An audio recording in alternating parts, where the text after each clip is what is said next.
Dalemi në të tjera zhvillime, do të shkojmë tani në Korçë me kolegun Armand Brao. Nafta e shtrenjtë po paralizon sektorin e bujqësisë në kulmin e të mbjellave në vendin tonë. Report Televizion ka kryer vëzhgime gjatë ditës së sotme në Maliq, por edhe në Fushkruj, një ditë më parë edhe në zonën e Myzeqes, të cilat janë problematikat dhe sa të prekur janë fermerët në qarkun e Korçës. Përshëndetje Mandi.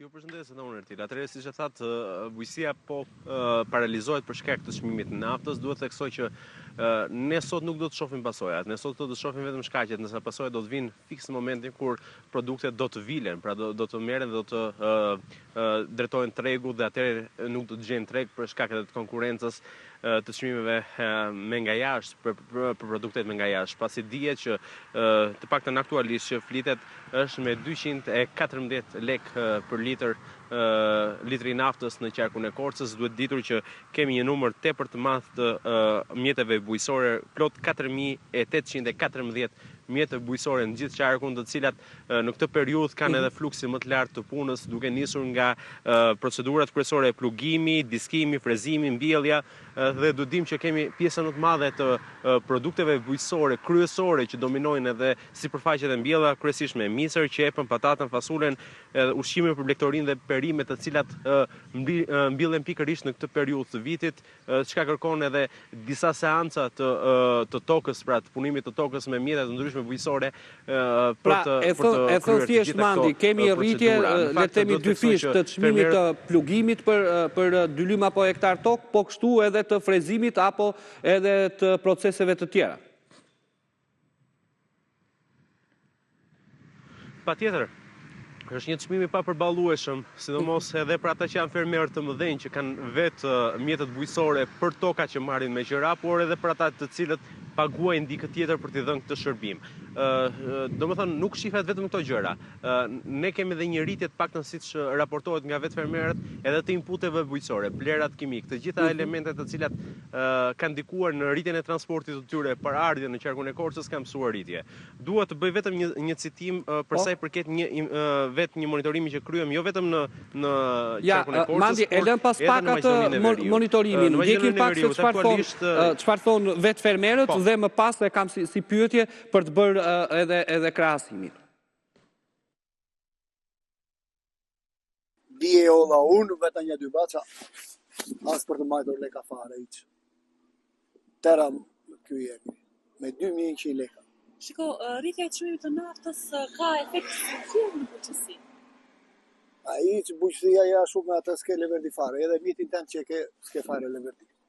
Ju e keni mjetin tuaj, punoni vetëm tokën tuaj apo? Veçëm timen, dije vajta unë një 2 shok, kishin ca backa, të 2 ata që vajta lek zetorit jalla, as ngeli për në gjep fare. Po mirë si bëhet në këtë rast? Si bëhet, në zëta nxesh fare. Keni menduar të mos e nxjerrni fare? Po çfarë bësh, kam kali me ata të punoj prapë. Do i riktheheni metodave të vjetra? Kam kali në shtëpi, ai kam aty, kam 6 lop. Dhe një mëshqirë. Po. Do ja shumë me kalin, që me këtë s'ke leverdi fare. Sot për sot sa e mbushni, sa është litri? Po 2100 leka, e caka vajtë të bile. 2100? Ne, s'ke leverdi fare. Sa ju dëmton ju fermerëve kjo Po situatë? shumë, si sa shumë. Shumë që me 500 leka ka. E i thua atyre, ata po duash, po mësuash. Mos ashtu. Mendoni se nuk do ulet më nafta? Jo. Për këtu njerë jo, as vetë fjalë për Shqipërinë. Leta shukush dojta, që këta da që ata ja e kanë kotë, ata talën me neve. Nuk vëmë në punë, çfarë të bëjmë, të ndrojmë lekët me dash me fshatarë, dash e për veten tonë. Edhe për veten tonë nuk na del. Ju punoni edhe për... Edhe për vete, edhe për fshatarët. Bëjmë. Mandi, atëherë, sa është nga vëzhgimi që keni bërë 1 litër naftë sot në qarkun e Korçës dhe 1 litër naftë në struk të Maqedonisë Veriut?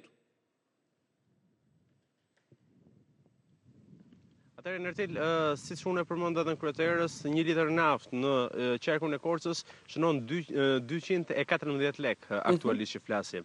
Ndërsa 1 litër naftë në Maqedoninë e Veriut që ndodhet rreth 40 kilometra nga qyteti Pogradesit ose 60 km nga Maliqi kushton 141 lekë për litër, ndërsa siç dihet, Maqedonia e Veriut ka ulur dhe një pjesë të TVSH-s për të favorizuar kryesisht fermerët në këtë periudhë, gjë e cila në shumatore të gjithë gjës, në periudhën e vjeljes do të sjellë një produkt që është disa herë më i lirë në Maqedoni, sepse siç dihet, siç e thashën kryetarës, pjesa më e madhe e shërbimeve në bujqësi që kërkojnë kryesisht mjete bujqësore dhe naftë, konsum nafte, bëhen pikërisht në këtë periudhë. Mbase lufta mund të përfundojë dhe çmimi mund të normalizohet pas 2-3 muajsh, por kostot janë shumë të larta në prodhim për fermerët të vendas në zonën e Maliqit. Ata shprehen se nuk kanë marrë dhe as subvencione apo të paktën minimumi të jetë hequr aksiza për sa i përket çmimit naftës për mjetet bujqësore. Ata janë kompensuar kryesisht në 2 këste për naftën në subvencionuar, por sasia e subvencionit për vitin e shkuar është shumë herë më e ulët. Nuk dihet nëse do të ketë një skemë mbështetëse e cila do të ndryshojë nga vjet si vjet e drejtuar nga Ministria e Bujqësisë, por siç shihet, e vetmja kërkesë e tyre është një ndërhyrje për të ulur sadopak kostot e rritura nga çmimi i naftës për këtë periudhë nga fermerët. Mirë, Mandi, të falenderoj shumë për këtë vëzhgim dhe problematikë që na solle nga Korça pas rritjes së çmimit të naftës.